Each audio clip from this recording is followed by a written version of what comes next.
bom, como você já mencionou, você trabalhou no Itaú, no Fundo Gávea Investimentos. Saudades da iniciativa privada? Na iniciativa privada, você fica com saudades do setor público. E assim que você entra no setor público, você já fica com saudade do setor privado. Doido para voltar. Mas a verdade é que de novo, tem que segurar um pouco a ansiedade e fazer o melhor trabalho que você tem quando você está no setor privado, trabalhar, fazer a melhor coisa que você puder. E quando estiver no setor público, fazer o melhor trabalho possível. Como é que é presidir o Banco Central? Eu acho que é bastante responsabilidade. E alguém perguntou assim, você vive me perguntando, você está satisfeito? Não. Você está gostando? Você está se divertindo? Eu falei, não, me divertindo? Divertindo? Gostando? Eu digo o seguinte, eu estou satisfeito, porque quando você faz um trabalho que você sente que está andando, você está satisfeito. Agora, não é um trabalho que você sai de noite e diz assim, puxa, lindo dia. Não acontece. Eu vou no fim de semana, eu demoro, tem sempre uma crise sexta-feira à noite. Não sei o que é, mas sexta-feira à noite sempre acontece alguma coisa que faz você ficar... pode ser, só que eu fico ainda na cabeça até 24 horas, até relaxar e andar. Então tem sempre algo... Não aparece todas as coisas para o público, né? Uhum. Mas às vezes são coisas que são importantes para o Banco Central, etc. E não são coisas que de anúncio público, sei lá, alguém criticou, algum ministro reclamou, algum problema que vai sair errado que você tem que consertar, alguma coisa que você sabe que vai dar errado, você tem que segurar. Uhum. Então a gente joga tanto no ataque quanto na defesa. E tudo que é da defesa, ninguém vê. Ainda bem, né? Porque é melhor não ver, porque isso faz com que significa as coisas que não são boas, a gente evita que saiam. Uhum. Então isso é relevante. E muita coisa a gente já joga no ataque, que é fazer agenda, projetos, enfim. Ilan, você também passou pela Casa das Garças, né, que é um centro importante de pensamento econômico no Rio. Não sei se todo mundo aqui conhece.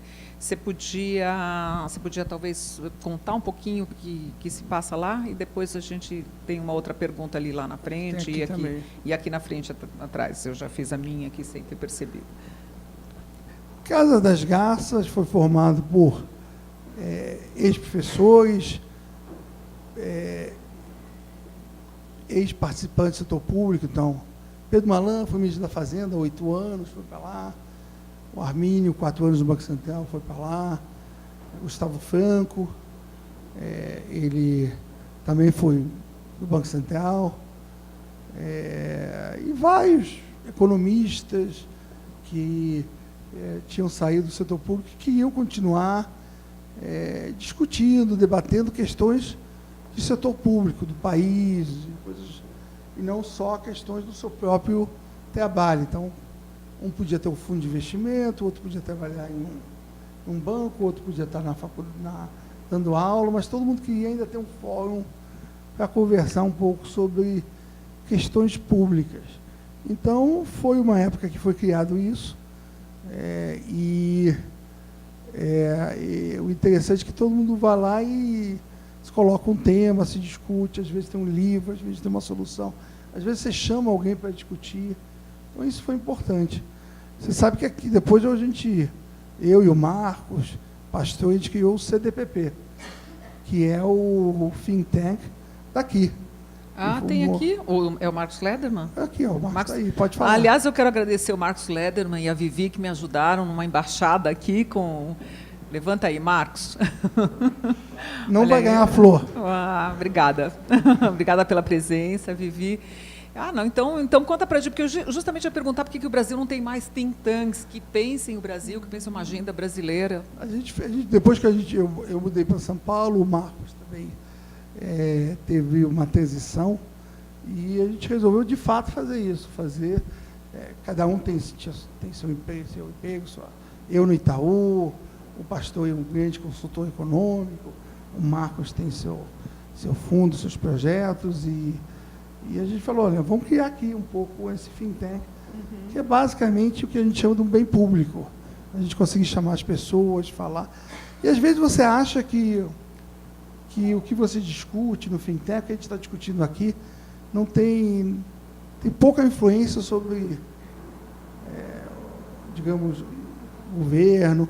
E muitas coisas que a gente discutiu lá no CDPP ou na Casa das Garças, muitas coisas a gente acaba levando para o governo, pensando, fazendo. Eu posso dar alguns exemplos muito práticos. Na Casa das Garças, há pouco tempo atrás, teve uma discussão sobre como é que o Banco Central se relaciona com o Ministério da Fazenda, com o Tesouro. Teve uma época, uma discussão aí se tinha o Banco Central podia financiar o Tesouro, que não pode. Então, eu cheguei lá no Banco Central e falei, olha, vamos... Já discuti isso muito, já entendi exatamente todos os pontos. Vamos mudar? E aí a gente... Falei com o pessoal do Banco Central, o secretário de Tesouro falou com o pessoal do Tesouro e a gente avançou rapidamente. Outro exemplo, no CDPP a gente fez, na época da eleição, uma agenda sobre a luz do sol, que é uma ideia de que uma política econômica tinha que ter mais transparência. Então, o sol é o melhor desinfetante que tem. E a gente fez várias propostas. Muitas delas não dá para fazer, etc., mas algumas saem. Algumas a gente coloca. Recentemente, o Brasil fez o pedido para entrar para a OECD. Coisa simples, uma coisa bom entrar, que a gente não tem um bloco, digamos, no Mercosul tão forte como seria um outro tipo de blocos, tipo a zona bloco do europeu, etc. Tal.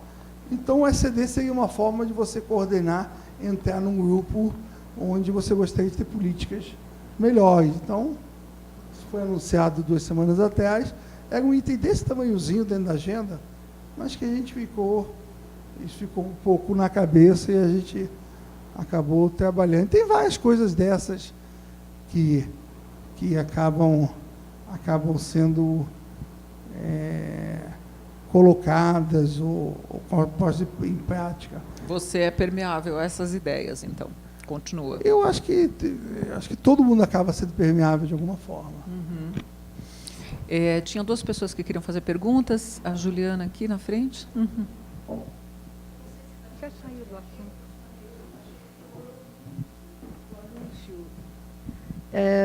De quando você, falando em trajetória, né?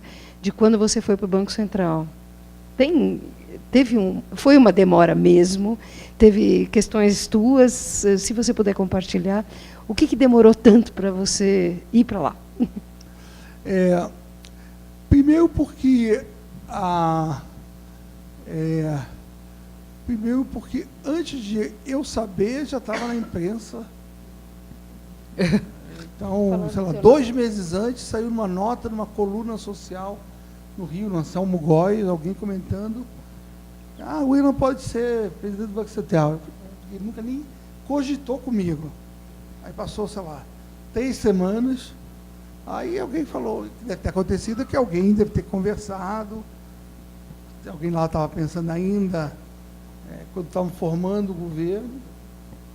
Aí só depois que foi convidado o Henrique Meirelles, aí começou a se formar a equipe, aí ficou aquela conversa, quem vai ser, e ficou um pouco, numa época, não tinha saído o convite, mas a fofoca já estava rolando solto. Já estava rolando. Então, todo mundo achava que já estava certo, menos eu. Mas não foi uma restrição que você tinha ao governo, quer dizer, ou era? Não, teve, na reta final, teve um pouco de discussão de autonomia, de que tipo de cargo a gente entrava. Tem a ver mais com a autonomia do Banco Central, porque na época o presidente do Banco Central ia deixar de ser status de ministro, mas ia ter uma proposta de autonomia do Banco Central.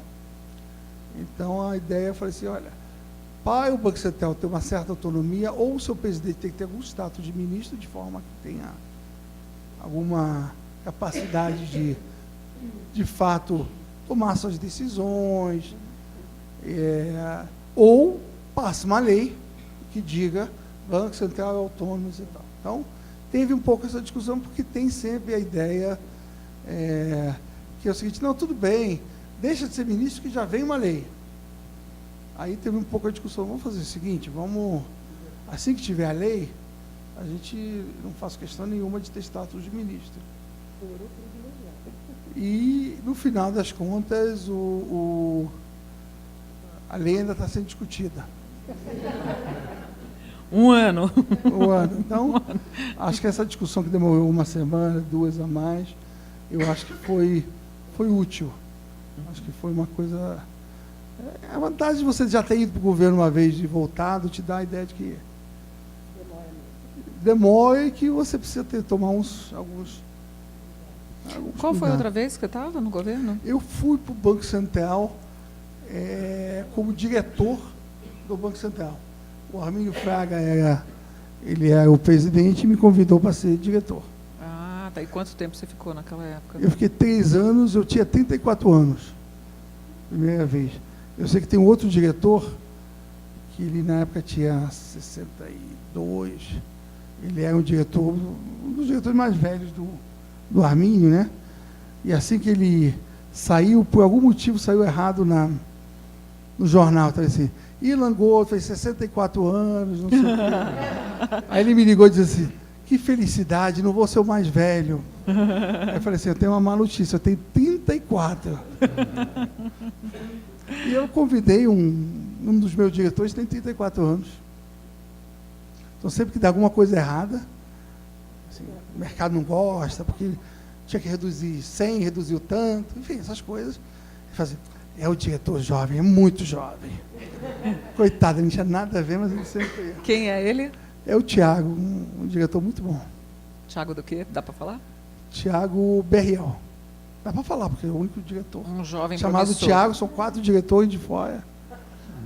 Berriel. Berriel.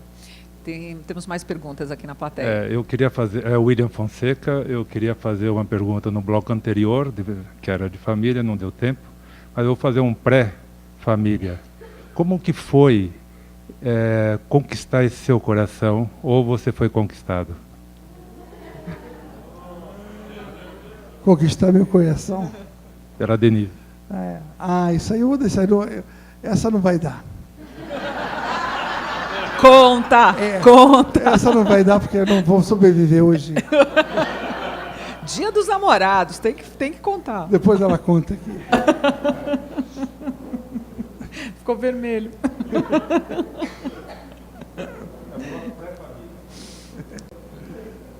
A gente conhecia a Denise quando a gente foi para Israel. A gente, na verdade, se conheceu antes por causa das famílias próximas. Enfim, não vou entrar nas confusões, mas conhece desde os 13 anos, mas, na verdade, mais próxima foi no ano que a gente foi junto para Israel. E a gente voltou depois de Israel. Aí depois a gente casou pelo visto.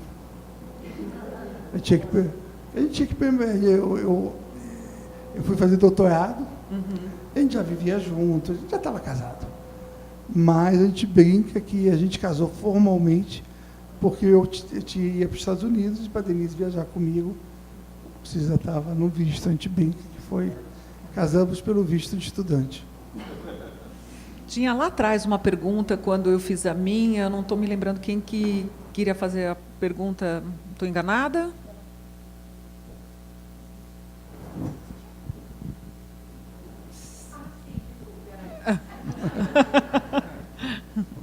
Não, eu desisti da pergunta porque já tinha mudado de bloco, mas já que o cavalheiro aí fez uma, meu nome é Débora Nil e, na verdade, a minha pergunta são 2.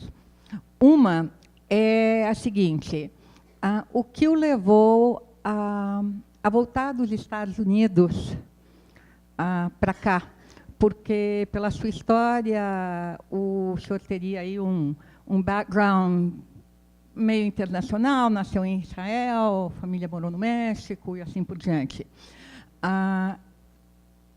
Especialmente tendo se colocado, saído do MIT, numa universidade que aqui não é muito conhecida, mas é de primeira linha, né? Então, assim, para um ouvinte, aquilo me parece que era um bom emprego. Talvez eu esteja equivocada. Então, essa é uma pergunta. E a outra é o que o levou a sair do mundo acadêmico e entrar no mundo financeiro e econômico propriamente dito. Obrigada pelas perguntas. De Brandeis eu fui trabalhar no FMI. Meu orientador, que é o Stanley Fischer, hoje em dia ele é o vice-presidente do Fed, do Banco Central Americano. E ele foi meu orientador e, na época, ele estava montando lá em 95, ele estava montando o departamento de economias emergentes. E ele convidou, falou, você não quer vir para cá, trabalhar nesse departamento pequeno? No final, acabou ficando grande, mas aí no começo era pequeno para a gente acompanhar as chamadas economias emergentes. E aí eu comecei já a fazer essa ponte para o lado mais assim de prática, né, de política econômica. Tem um lado acadêmico, que é toda essa economia, etc. Tal, mas a gente começou a aplicar. Eu participei de alguns eventos, teve na época em 97, teve uma crise da Ásia, onde eu participei através da FMI, tentando ajudar a desenhar como sair da crise asiática de 97. Então, eu fui na Indonésia, na Coreia, trabalhar nessa época. E, então, já estava lidando com a coisa mais prática da economia, né? E 99 foi a época da desvalorização aqui. Se vocês lembram, 99 teve a eleição, 98, 99 o câmbio foi liberado e deu aquela confusão no Banco Central. E eu sempre estudei questões ligadas a assuntos de Banco Central, taxa de câmbio, taxa de juros, política monetária. Foi sempre meu assunto na tese, né? Minha tese de doutorado e mesmo minha tese de mestrado, né? Assuntos que me interessavam, né? E na época que deu essa confusão no Banco Central, um dos meus professores da PUC, mestrado, eu já tinha ido para os Estados Unidos, já vivia nos Estados Unidos há alguns anos, falou para mim, olha, está tendo uma mudança aqui no Banco Central, será que você não quer vir aqui para o Banco Central trabalhar agora com a gente? No final não deu certo, a pessoa que me chamou acabou saindo, mas eu já faz a tua cabeça pensar, né? E eu vou para o Brasil, talvez eu trabalhe no Banco Central, diretor, não vou mais trabalhar, mas vou voltar para o Brasil, parece, já estou aqui há, 8 anos, vamos voltar. Então, acabamos voltando em 99 para o Brasil, um pouco nessa... tínhamos passado muito tempo nos Estados Unidos e esses convites para vir para o Brasil acabaram nos atiçando.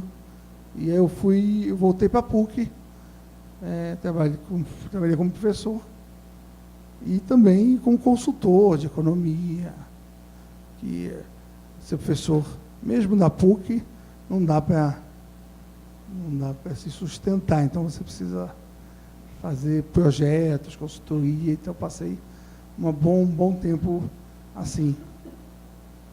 Acho que a outra pergunta era por que você saiu, eles deixou o setor público e foi para a iniciativa privada, né? Uhum. Tá certo. Alguém mais gostaria de fazer uma pergunta? Por favor, Dr. Israel Beigler. Boa noite. Meu nome é Israel Beigler.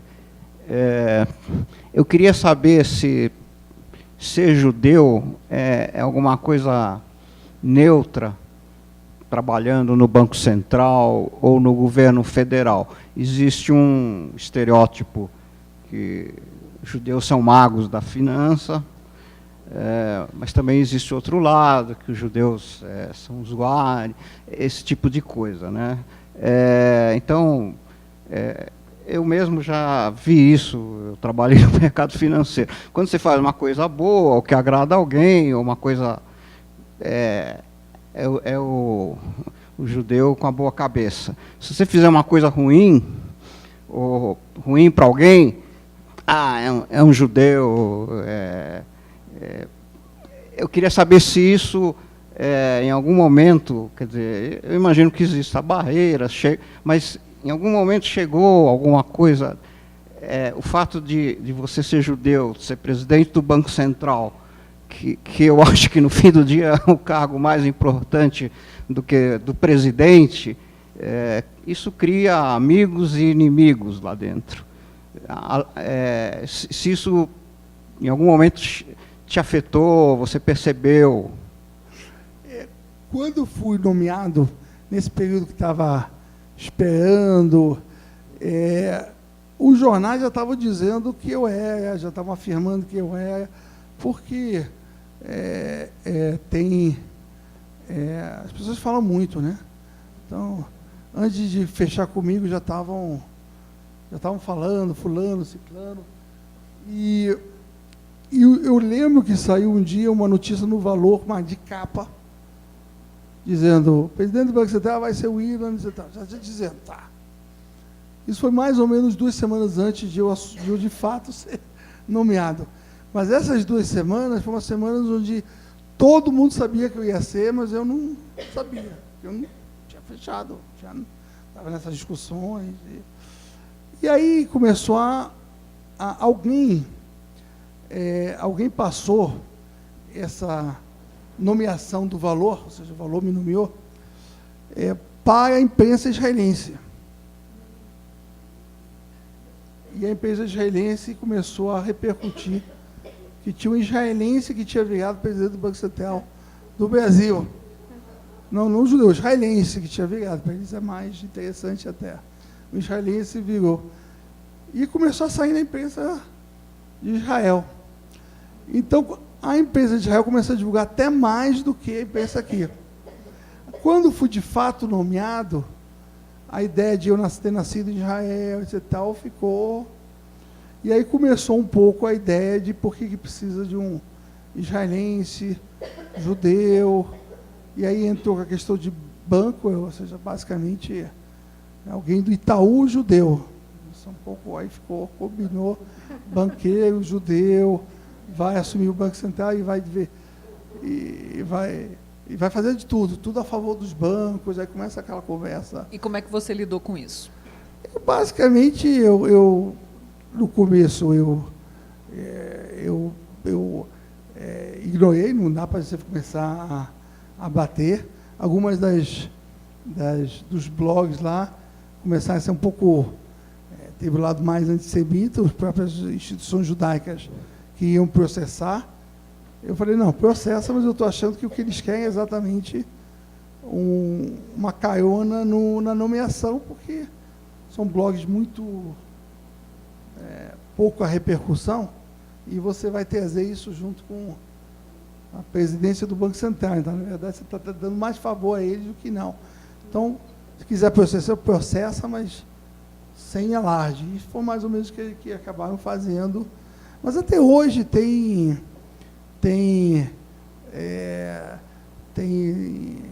nas mídias, às vezes sai. Normalmente só reclamam da gente porque a gente é ortodoxo, não baixa o juro, etc. Mas às vezes vem, não baixa o juro, que você é judeu, que não baixa o juro, se fica assim. Então, às vezes tem esse lado. Está diminuindo, mas teve esse lado da nomeação relevante no começo.